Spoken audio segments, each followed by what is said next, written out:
Umqeqeshi weStellenbosch FC uSteve Barker uthi ukuthela uganunu wabo ngemuva kokuba iqembu lakhe lihlulwe yiKaizer Chiefs kwiNedbank Cup ngomgqibelo.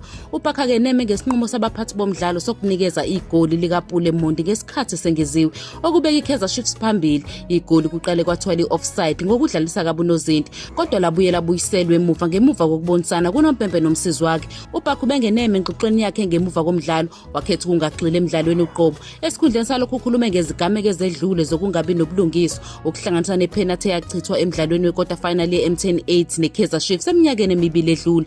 Khona manje umqeqeshi weKaizer Chiefs uNasruddin Nabi ujabule ngendlela iqembu lakhe lidlale ngayo, kodwa uvumile ukuthi kumele bahlale begxilile ukuze baqhubekele phambili kulomqhudelwano.